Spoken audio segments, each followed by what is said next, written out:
गांव में तो आदमी जल्दी आते हुए घबराएगा और नया आदमी तो आ भी नहीं पाएगा। रास्ते बहुत टेढ़े बेढ़े, मैं खुद मैप के सहारे आ रहा था तो उधर आगे पहुंच गया, फिर उधर जंगलों में पहुंच गया, फिर ऐसे भटकता भटकता इधर आया।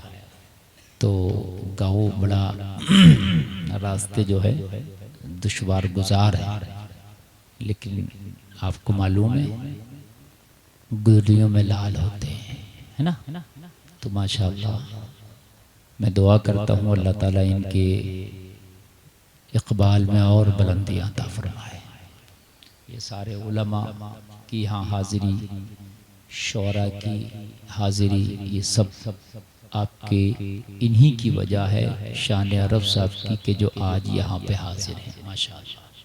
कितनों को आपने सुना होगा सरे शाम से भी कितना बेहतर खिताब हज़रत अल्लामा मौलाना नाज़िम रज़ा साहब मंजरी से आप समाअत कर रहे थे। बहुत अच्छा खिताब माशाअल्लाह।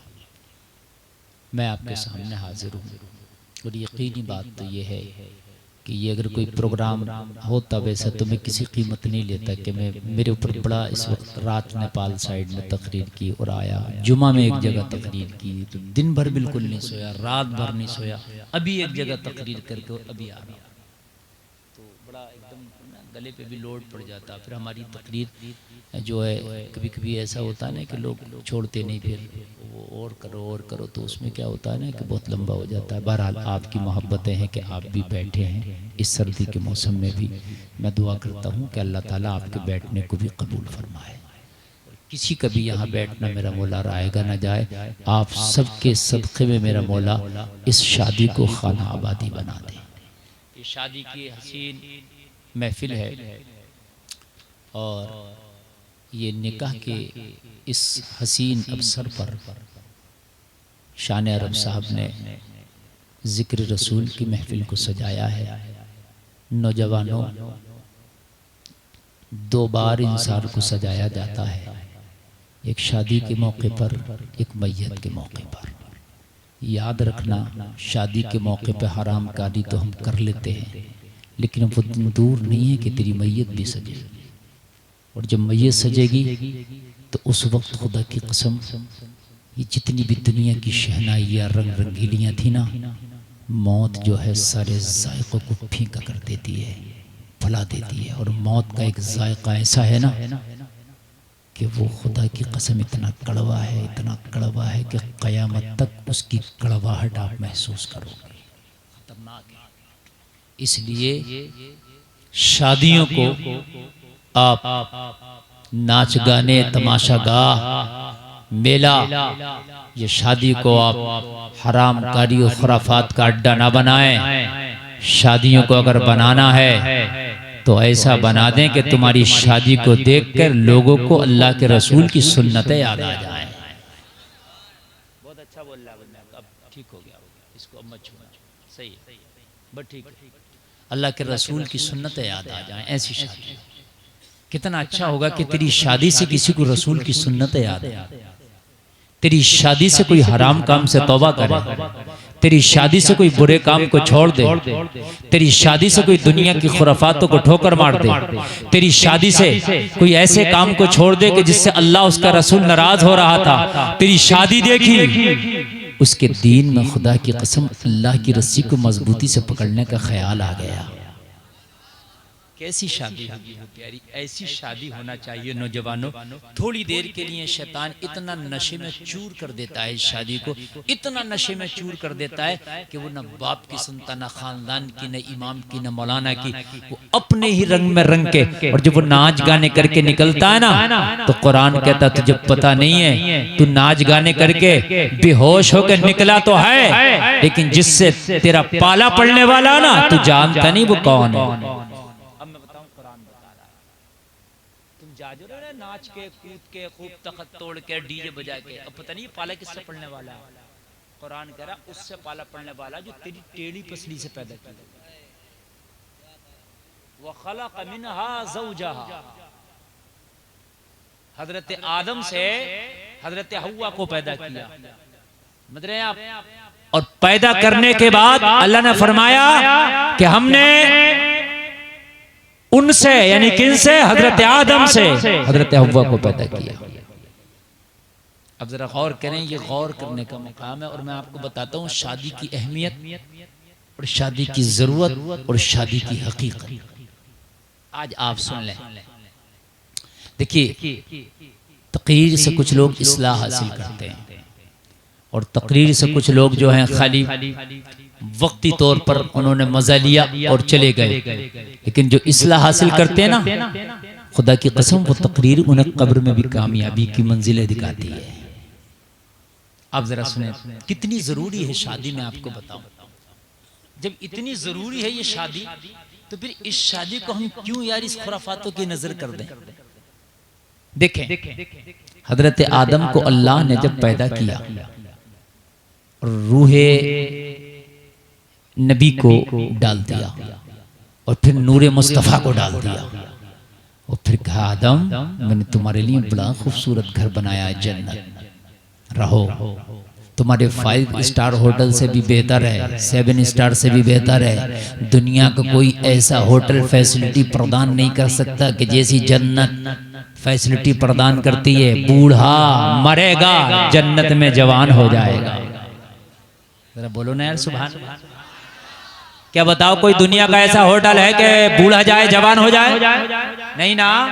अगर दुनिया के होटल में बूढ़ा जाएगा तो बूढ़ा रहेगा, मरीज जाएगा तो मरीज रहेगा, शुगर पेशेंट जाएगा तो शुगर पेशेंट रहेगा, जख्मी जाएगा तो जख्मी रहेगा, सांस का मरीज जाएगा तो सांस का रहेगा। लेकिन ये जन्नत है, जख्मी जाए तो अच्छा होगा, बच्चा जाए तो जवान होगा, बूढ़ा जाए तो जवान होगा, अगर बीमार जाए तो शिफायाब होगा।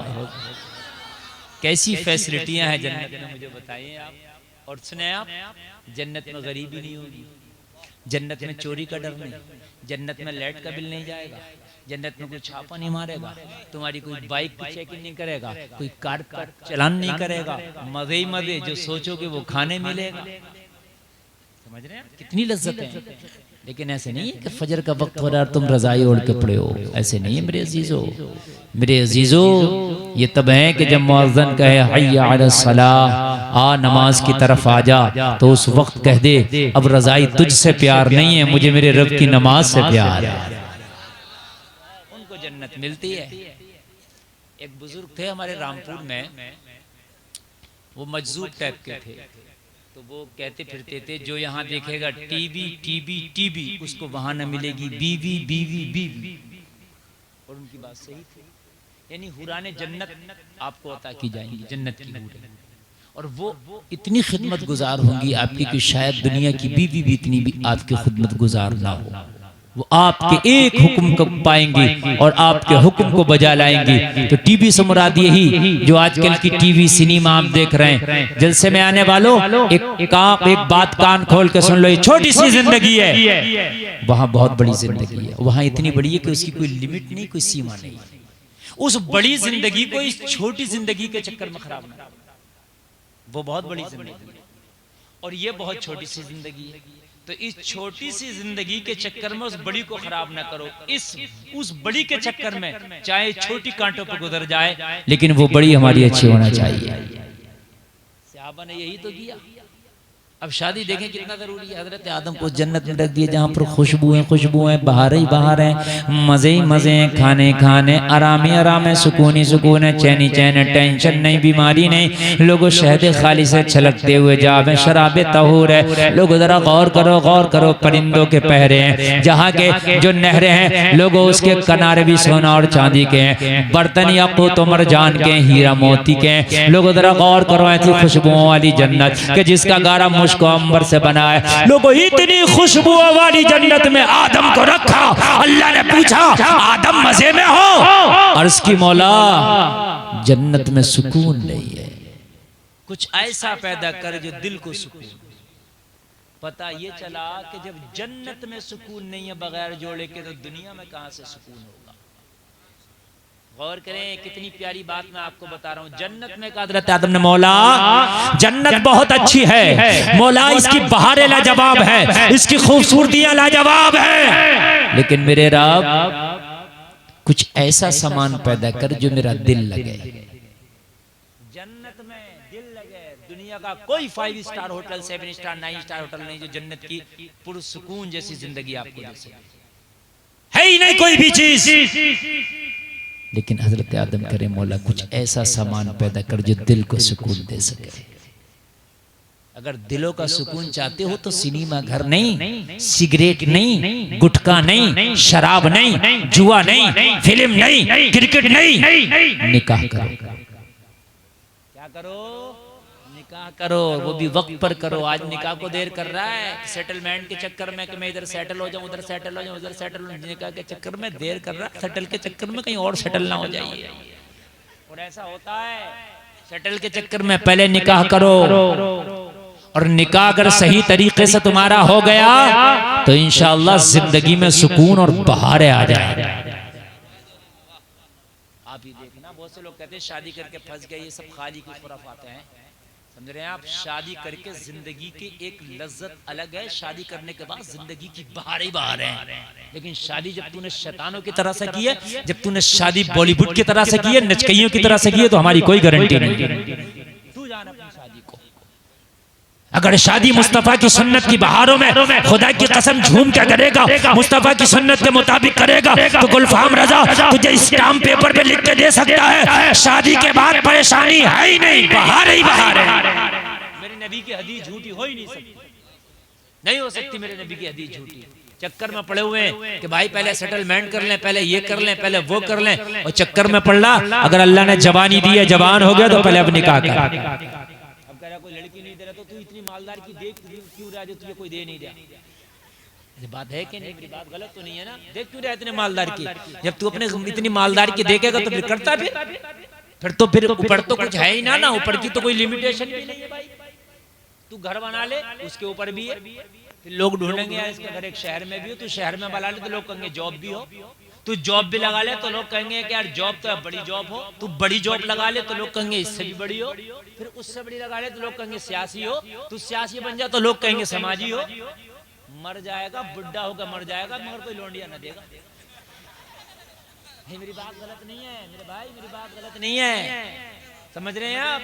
बुढ़ा होकर मर जाएगा, इसलिए हालात जो हैं उन्हीं हालात में राजी रहे, और अपने आसपास हालात को देख कि जैसे मेरे हालात हैं मिलते जुलते हालातों वालों को देख ले। माल ना देख, नामा या माल देख, अच्छे खानदान से गरीब की हो, एक बच्ची से रिश्ता करके शादी कर ले, सुकून में चला जाएगा। बनिए दुनिया सुकून से छोड़ने वाली नहीं है। जाओ बड़ो, कितना बड़ोगे, अच्छा रिश्ते मिल जाएंगे, क्या मतलब? कि भाई साहब मैं बताऊं आपको, आदमी कहता है कि वो मैं सेटलमेंट हो जाऊं। मैंने सेटलमेंटों को ज्यादा परेशान होते देखा, उन्हें रिश्ते ना मिले। खबरदार जो से एक MBBS डॉक्टर है, मैंने देखा उसे रिश्ता नहीं मिल रहा, MBBS को नहीं मिल रहा। और ये बात सच है। क्यों? अब वो देख रहा अपने हिसाब से, अपने मयार से। अब वो जो अपने मयार को देखता तो वो और ऊंचे मयार को देखते हैं, तो वो मसला जो है डिसबैलेंस होता है। तो भाई क्यों चक्कर में पड़ रहे हो आप? अगर मेरे यकीन ना हो तो अमीरों के रिश्ते आज भी देर से हो रहे हैं, गरीबों के जल्दी हो रहे हैं। क्योंकि गरीब ने फिर भी दे, अमीर को मिल ही नहीं रहा, टक्कर ही मिल रही है उसकी। अब टक्कर मिलाता फिर यार, अब टक्कर तो किसी से मिली नहीं। क्यों भाई है? टक्कर तो भाई जब होती है तो बराबर की कमी होती है। कभी मोटरसाइकिल की ट्रक से हो जाए, है कि नहीं है? टक्कर के बराबर की हो रही है, टक्कर तो टक्कर है। अच्छा एक बात और सुन ले मेरे भाई, अगर तेरे नसीबे में अल्लाह ने लिख दिया तो हो सकता है गरीब की बेटी से निकाह करे, अल्लाह तेरे घर में इसके पैर आने की बरकत से अमीरी दे दे। नसीब की बात है? मगर बेटी वाले भी बुराए फिर रहे हैं, उन्हें भी लड़का नेक नहीं चाहिए, लड़का अमीर चाहिए। मुरादाबाद में कोठी बनी हुई हो, जॉब आ रही हो, चाहे शराब पीता हो, लड़का अमीर चाहिए। हाँ, हमने कितनों से कहा मौलाना से रिश्ता कराया, अब जब भी मौलाना नहीं चलेगा तो फिर कौन चलेगा? फिर तू बता। फिर तो मसला ये है, आज न लड़की वालों को चैन है न लड़कों वालों को चैन है। मैं खाली लड़के वालों को नहीं कहूंगा, चैन लड़की वालों को भी नहीं है। ये भी निकाले फिर रहे हैं कि मैं क्रेटा दूंगा, मैं ये दूंगा, मैं वो दूंगा। तू निकाले क्यों फिर रहा है? ये देगा तेरी औकात क्या देने की? देने वाला खुदा है। अगर खुदा ने तुझसे भी छीन लिया तो क्या देगा? बड़े बड़े अमीरों को देखा, बड़े बड़े अमीरों को देखा है कि वो किसी हाल के न रहे, किसी उसके नहीं रहे। समझ रहे हैं आपको नींद तो नहीं आ रही है ना बच्चा? समझ में आ रही है ना बात?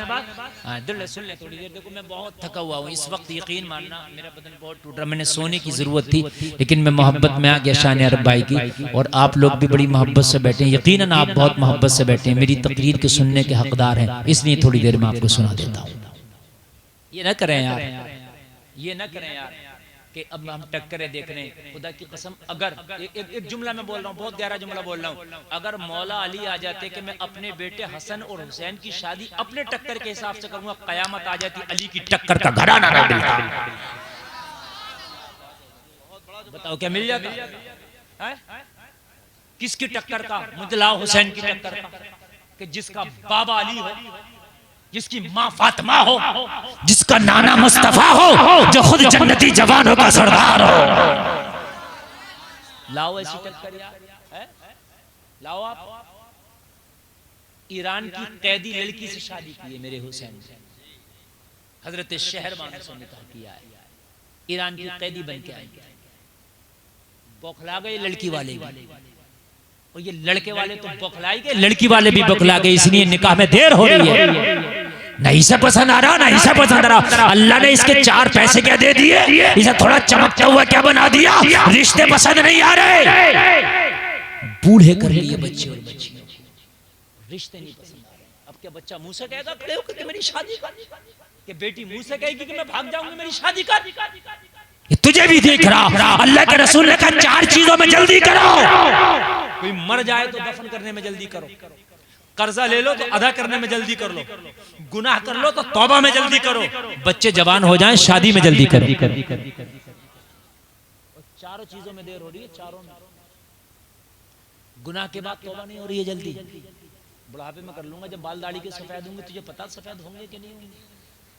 भाई मेरी बात गलत तो नहीं है ना? गुनाह के तौबा में बहुत देर हो रही है, और जबकि जल्दी होना चाहिए। कर्जा लेके देने में नबी ने फरमाया जल्दी करो, कहीं मर ना जाओ कर्जा लेके। कर्जा लेके देने में बहुत देर हो रही है, 1 हफ्ता कह के ले रहा, 1 साल हो गया आज तक न पटका है। दुकान पे से अगर उधार सौदा दे दिया तो फिर ये नकद भी गया, इसका नकद किसी और से लेगा, तेरी दुकान पे नहीं आएगा, ये गया ये। और अगर तू कहता है कि यार देना, तो कहता मैं बाकीपुर छोड़ के भाग रहा हूं क्या? मौत आएगी, तू तो ऐसा भागेगा, रुकेगा भी है क्या नहीं है? और शादी का वक्त आया तो जोड़े नहीं मिल रहे, जोड़े ही नहीं मिल रहे। अब हिसाब किताब लगा रहा, हर चीज देख रहा। अच्छा मियाँ मुझे तो ऐसा लग रहा, मेरी बातें तो कभी ऐसी होती है ना, कड़वी तो होती है, हकीकत होती है। अभी तो मुझे ऐसा लग रहा, रंग देख रहे हैं, हाइट देख रहे हैं, बाल देख रहे हैं, नाक देख रहे हैं, आंख देख रहे हैं, कान देख रहे हैं, रंग देख रहे हैं, रोगन देख रहे हैं, माल देख रहे हैं, दौलत देख रहे हैं, सब चीज देखी जा रही है। नहीं, कुछ दिन के बाद होगा कि एक अल्ट्रासाउंड रिपोर्ट भी दो, अंदरूनी तो कोई कमी नहीं है। ये भी होने वाला है, और ये अब नहीं, ये 10 साल के बाद हो, 20 साल के बाद, मेरे जुमले याद रखना, ये होने वाला है कि एक ब्लड की रिपोर्ट चाहिए और एक अल्ट्रासाउंड रिपोर्ट चाहिए, क्योंकि अब हम अंदरूनी देखेंगे, कोई अंदरूनी तो कमी नहीं। बड़े हालात खराब आ गए मेरे भाई, मेरे अजीजों, मेरे नौजवानों। निकाह को आसान करो, जितना हो सके आसान करो, निकाह बहुत जरूरी। जन्नत जैसी जगह में हजरत आदम करे मौला कोई ऐसी चीज पैदा कर जो दिल लगे। आज जो फिर रहा है सिनेमा घरों में, आज दोस्तों में, आज मोबाइलों में, आज जो फिर रहा है, खुदा की कसम खा के कहता हूँ निकाह करो अपने वक्त पर, अगर जिंदगी का सुकून तुम्हें न मिल जाए तो। और मैं आपको बताऊं, आपको यकीन ना आए तो आप सुने, बाप का डंडा कितनी मजबूत हो, अम्मा का कितनी मजबूत हो, लेकिन जब बेटा निकलता ना घर से तो कभी 12 बजे आ रहा है घर में, कभी 11 बजे, कभी 1 बजे। अम्मा भी परेशान, अब्बा भी परेशान, बेटे कहाँ गया था, कहाँ गया था। तो कभी तो प्यार से कह देता, दोस्तों में कहता, कभी उसके सर पे भी चढ़ जाता, और तुझे यही पड़ी है, कहाँ गया था, खामोशी से पड़ी रहना, रज़ाई में मुँह दबाए हुए, गया हूँ मैं गया। ये बेटे के जवाब होते हैं। शादी करके देखो, मैं देखता हूँ कि कैसे रहेगा 10 बजे के बाद, ईशा के बाद ये बाहर। देखो आप, देखो आप, हाँ, 1-1 मिनट का हिसाब, और रहेगा ही नहीं है। तो बोलो, बुराई से बचा के नहीं बचा, अरे खाली की खुराफात से बचा के नहीं बचा, अब नहीं रहेगा। देखिए, जब बीवी है तो बीवी की वजह से घर में आएगा, और जब बच्चे हो गए तो इनके प्यार की वजह से घर में आएगा। बच्चों का भी एक अजीब प्यार होता है, जब आदमी परदेश में होता है ना, छोटे बच्चे बड़े याद आते हैं उसे। बेटों की वो बच्चों की किलकारियां, वो उनका बाप कहना, वो अब्बू कहना, समझे, वो पुकारना, वो दरवाजे पे भागते चले आना, मेरा बाप आ गया, ये उसको बड़ी याद आती है। जब बनोगे ना और ये भी तुम्हारे अंदर मोहब्बतें पैदा होंगी तो खुदा की कसम, कोई तुम्हें अगर बिठाल के कहेगा फराई खा ले, मिठाई खा ले, तो कहेगा नहीं यार, मुझे बाहर निकले हुए कई दिन हो गए, फराई मिठाई एक तरफ रख, मुझे अपने बच्चों का चेहरा याद आ रहा है। ये सिर्फ शादी के बाद है, शादी से पहले नहीं है। इसलिए कि तेरे बाप को तेरी तकलीफ थी, तू बाप ना बना था ना। तेरी माँ तो जाग रही थी, उसे तकलीफ थी ना तेरी, लेकिन तू आज बना है बाप, तो तुझे आज तकलीफ हुई है। शादियां वक्त पे करो, इंशाल्लाह बुरे काम छूट जाएंगे। और नबी की हदीस है, नबी फरमाते हैं शादी करो, आधे ईमान की हिफाजत हो जाती है, आधे ईमान की हिफाजत हो जाती है। और हमारे यहाँ शादियों में देर हो रही है, और शादियों की देर की वजह है आज इर्तिदाद की तरफ बच्चियों के कदम बढ़ रहे हैं। जलसे में आने वालों, मैं आपको बताऊं, मेरे नबी का एक सहाबी, रंग काला है, आंखें छोटी हैं, होठ मोटे हैं, कारोबार कोई नहीं है, अपना घर नहीं, अपना दर नहीं, कोई तिजारत नहीं, कोई बिजनेस नहीं, घर जाते हैं जंगलों में लकड़ियां काटते हैं, उसी से अपना गुजारा करते हैं। जरा गौर करना, ये एक वाकया बताऊंगा, कुछ बातें बता के मैं तकरीर खत्म करूंगा। मैंने जो टारगेट बनाया वो 3 बजे तक मुझे बोलना है। अब 3 बजे तक की मेरी तकरीर चलना है, और आप 3 बजे तक मेरी तकरीर को जरा मोहब्बत के साथ सुन लें। मेरे जलसे में आने वाले अजीजों, अल्लाह सलामत रखे। और आज मेरे जुमलों को दिल की तख्ती पर नोट करके जाना। दुनिया जमाना तुम्हें इतनी सी जिंदगी में क्या क्या दिखाना चाहेगा, लेकिन तुम्हें पता नहीं है जिंदगी बहुत मुख्तसर है। इतनी मुख्तसर जिंदगी है, जब मौत का फरिश्ता आकर दस्तक देगा तो कहेंगे हाँ ये 70 साल कैसे गुजर गया, हाँ ये 50 साल कैसे गुजर गया, मुझे पता भी न चला। ये मौत के फरिश्ते मुझे थोड़ी सी तो मोहलत दे दे ताकि मैं अपने मौला को राजी कर लेता।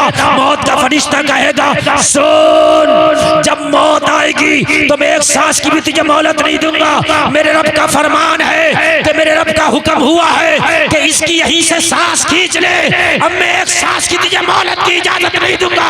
लोगों, मौत का फरिश्ता आएगा, अपना काम करेगा और चला जाएगा, पता भी नहीं चलेगा। ये है जिंदगी। हजरत नूह के जमाने में एक औरत रोती फिर रही थी। हजरत नूह ने पूछा माई क्यों रोती है? कहने लगी मेरे 2 बच्चे गुम हो गए। क्या बोली? जोर से बोलो। बोले कितने बड़े थे? हजरत नूह ने पूछा कितने बड़े थे?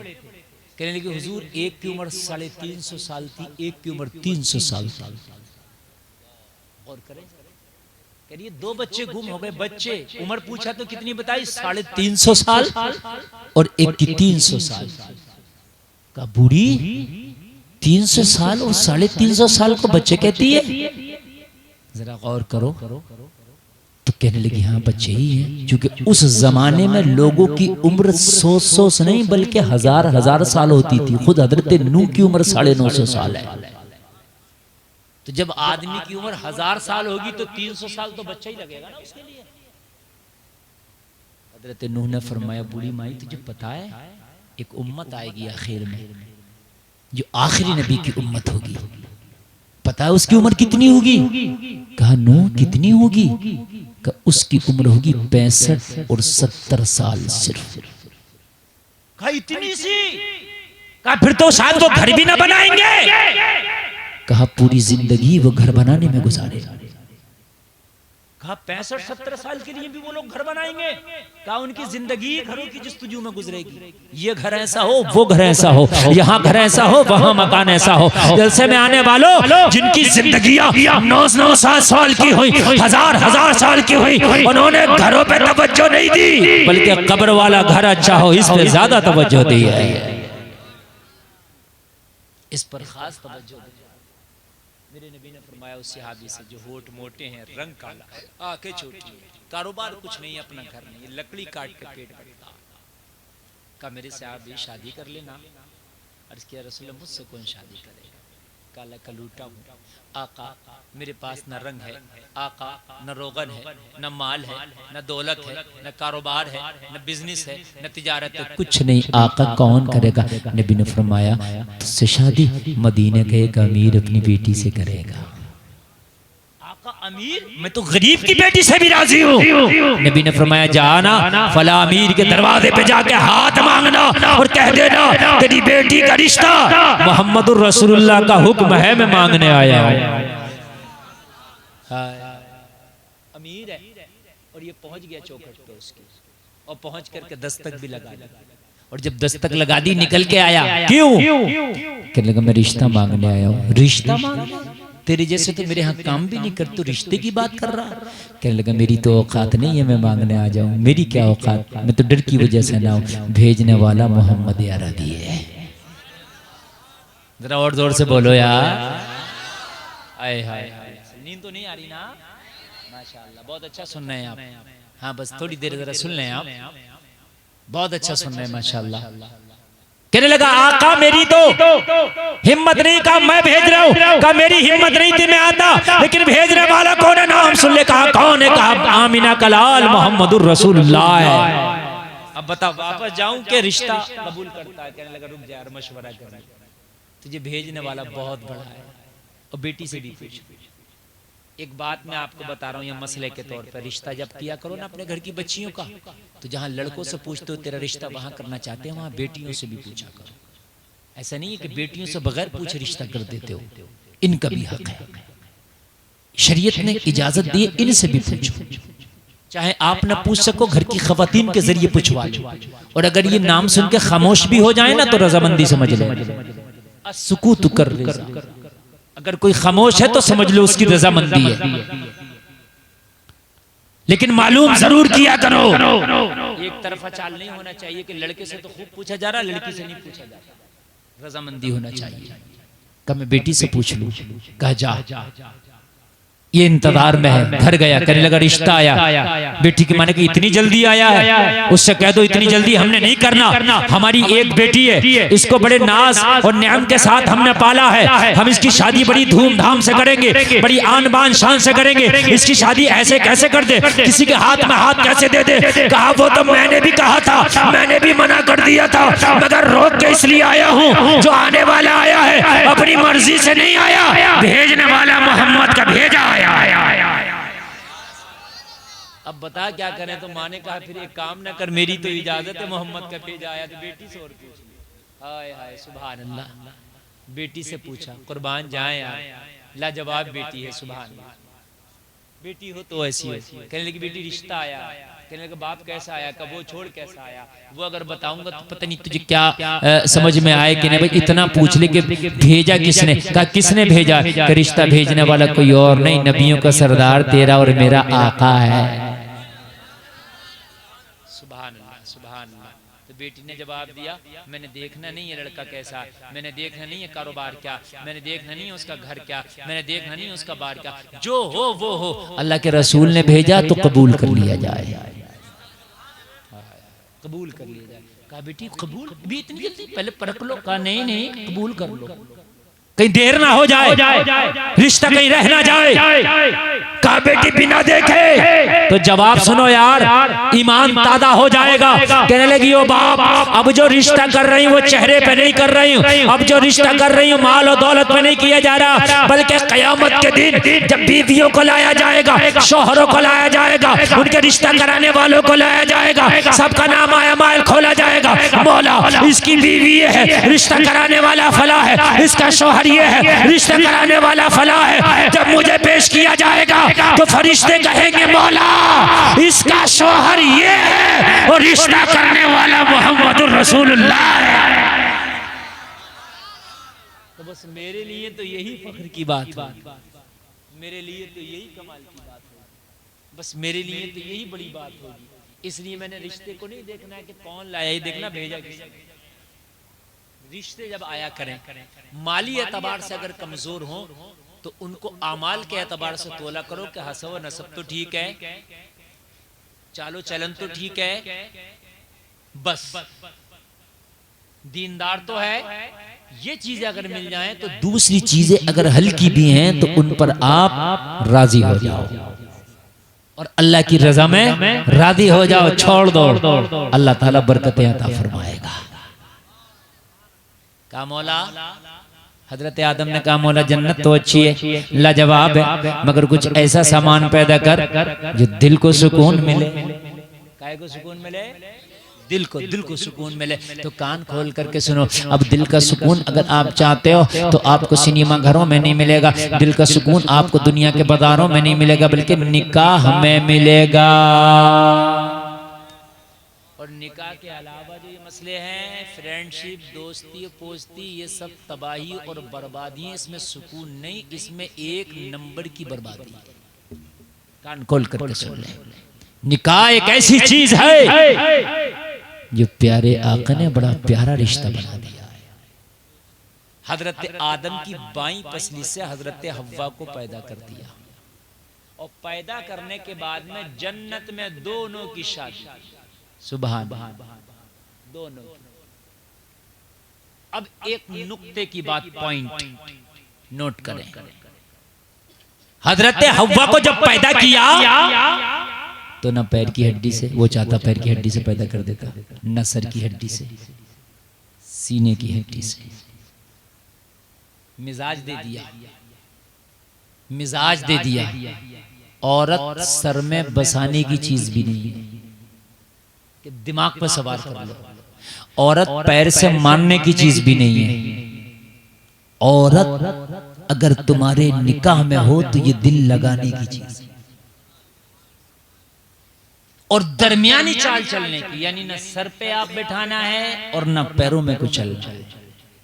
मयाना रंग इख्तियार करेंगे आप। और टेढ़ी पसली से पैदा, ये याद।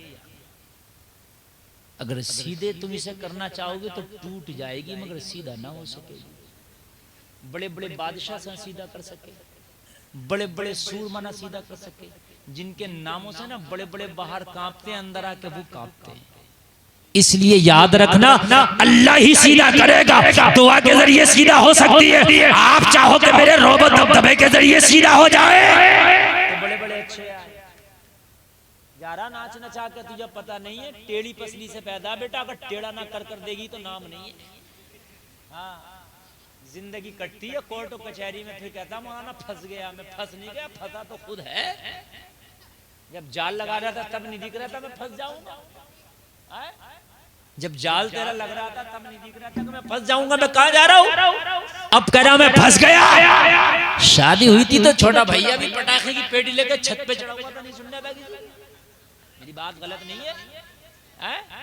छोटा भैया भी, समझ रहे हैं आप? फिर तो हाल ये थे कि मां तेरे से मेरा आ गया था। और जब आई है, जब इन्होंने टेढ़ी पसली वाली दिखाई है, अब सब परेशान है, सबकी हालत खराब है।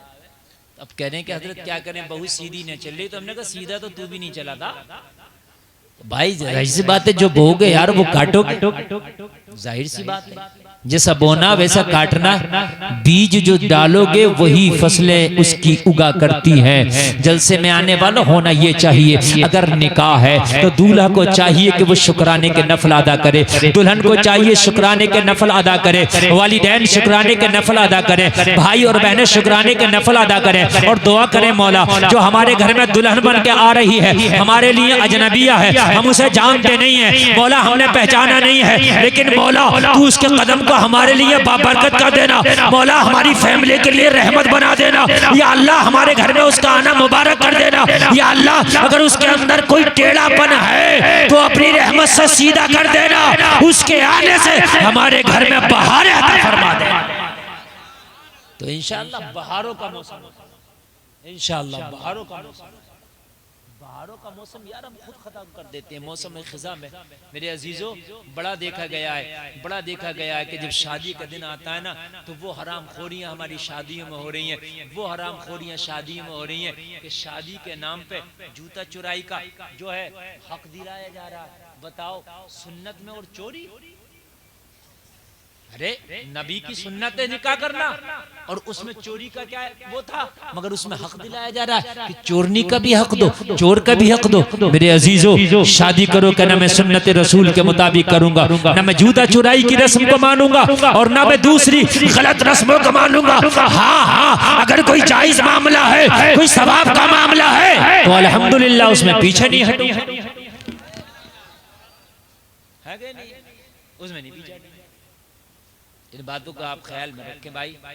तो हजरत आदम से हजरत हव्वा को पैदा कर दिया और निकाह भी करा दिया।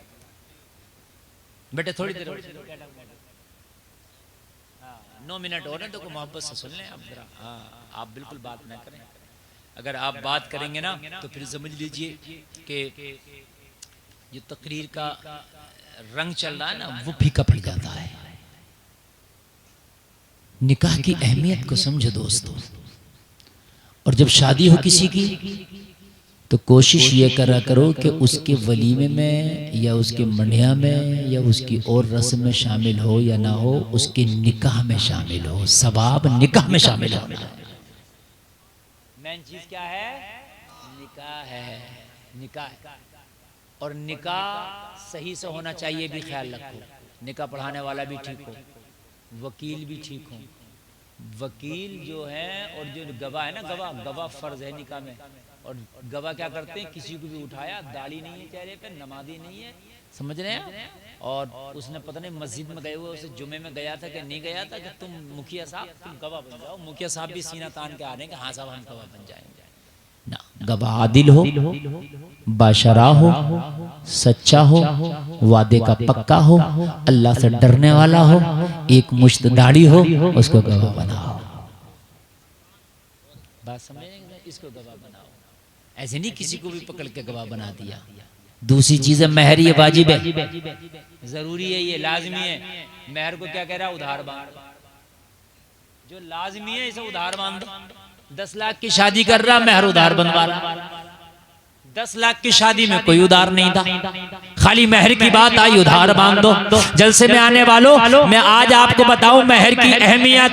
अल्लाह के रसूल ने जब अपनी बेटी हजरत फातिमातुज़ ज़हरा रज़ी अल्लाह तआला अन्हा का निकाह हजरत अली से फरमाने लगे, मेरे नबी ने मौला अली को बुलाया, बुला के फरमाया, अली फातिमा से निकाह होने वाला है, घर में तैयारियां क्या हैं? अर्ज करने लगे, या रसूल अल्लाह गुर्बत का माहौल है, शाम का खा लिया सुबह का नहीं, सुबह का खा लिया शाम का नहीं। तो कहा फिर महर के हालात क्या है?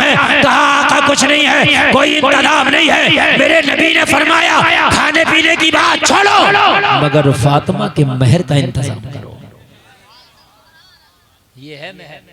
और यहाँ उधार बनवा रहे होते कि बांध दो 50,000 उधार, बांध दो 1 लाख उधार। इसे पता है कि ना इसे देना ना इसे दिलवाना। महर का मकसद है देना। महर नकद दिया था। उधार बांधने से बचो, मर गए तो बीवी का कर्जा जाएगा। और जब 10 लाख की हम शादी कर रहे हैं, लाखों का जेवर बना रहे हैं, लाखों का खाना खर्च कर रहे हैं, लाखों के सारे काम कर रहे हैं, तो भाई हम महर नकद क्यों नहीं बांधेंगे?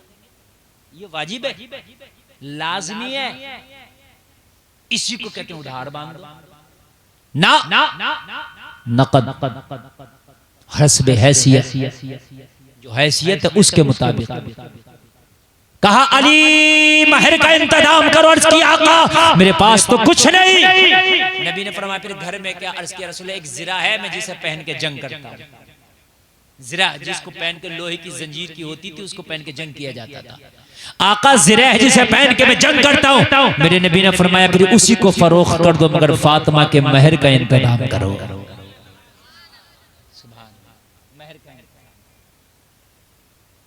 कितना अच्छा हो कि हम महर अच्छे बांधने लगे और नकद बांधने लगे।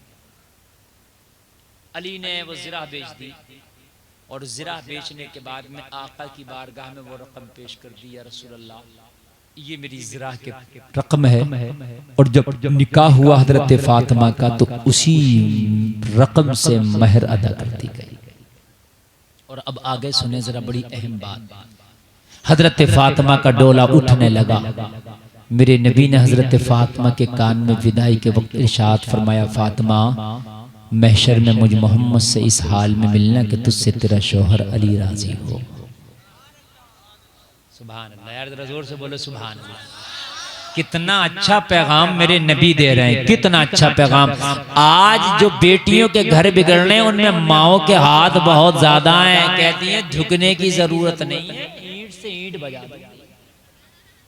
हाँ, और ये जो शादी के बाद घंटों घंटों जो बात चलती है, ये खतरे की निशानी है। जो दुल्हन मायके से घंटों घंटों जो बात कर रही है, ये खतरे की निशानी है। बस ठीक है, खैर खैरियत हो गई, काम खत्म।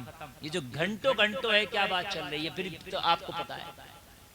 खबरदार, अगर बेटी कभी शिकायत करे शौहर की, तो कह दो सबसे बड़ा हक अब तेरे शौहर का है, बेटी से निभाना सीखो। और मेरे नबी की बेटी ने कैसे सिखाया, बस ये आखिरी बात बता रहा हूं मैं आपको, कैसे सिखाया जमाने को मेरे नबी की बेटी ने कि शौहर को निभाया कैसे जाता है। हजरत फातिमा अली के निकाह में आ गई ना, तो घर में कभी फाके कभी खाने, कभी फाके कभी खाने, कभी फाके कभी खाने। एक रोज नबी की बारगाह में एक शख्स आया, कबीला बनु सुलैम से ताल्लुक रखता था। अर्ज करने लगा, आका मैं आपकी खूबियों का कायल हो गया हूँ, या रसूलल्लाह मैं कलमा पढ़ना चाहता हूँ, मेरे आका मुझे कलमा पढ़ा दें। मेरे नबी ने कलमा पढ़ा दिया। कलमा पढ़ा के मेरे नबी ने फरमाया, बात तेरी माली कंडीशन क्या है। अर्ज करने लगा, रसूलल्लाह बड़ा गरीब हूँ, मेरे कबीले में 3000 लोग हैं, लेकिन या रसूलल्लाह सबका जायजा ले ले, मुझसे ज्यादा गरीब मेरे पूरे कबीले में कोई नहीं है। लोगों जरा गौर करना, मेरे नबी ने इरशाद फरमाया, अच्छा इसकी मदद करो। तो हजरत अली खड़े हुए, हजरत अली ने अपनी पगड़ी उतारी और पगड़ी उतारने के बाद इसे पेश कर दी, कहा मैंने इसकी मदद कर दी। एक शख्स अर्ज करने लगा, या रसूलल्लाह मेरा ऊंट बना है, मैं अपना ऊंट इसके नाम कर रहा हूँ। मेरे नबी, या रसूलल्लाह मैंने अपना ऊंट दे दिया। किसी ने ऊंट दे दिया, मौला अली ने पगड़ी दे दी। अर्ज करने लगा, या आका मैं अभी भूखा हूँ, खाने की जरूरत है। मेरे ने कहा, सलमान फारसी जरा खड़े हो जाओ। और खड़े होने के बाद में इरशाद फरमाया, सलमान फारसी मस्जिद से निकलो, सबसे पहले जिसका दरवाजा मिल जाए इसके लिए खाना ले। समझ में आ रही? जो जाने जाने दो, कोई बात नहीं, टाइम काफी हो गया ना, ये लोग अब तक रुक गए। हाँ ये बड़ी बात, बस अब तो ये 5 मिनट की मेरी तकरीर है, बस 5 मिनट की तकरीर आप सुन लें। कहा सलमान फारसी जिसका दरवाजा पहले खुले मले, वहां से खाना लाओ। सलमान फारसी निकले, सबसे पहले हजरत फातिमा का दरवाजा खुला मिल गया। हाय हाय सुभान अल्लाह, दरवाजा खटखटा दिया। ओ फातिमा चलो सलाम।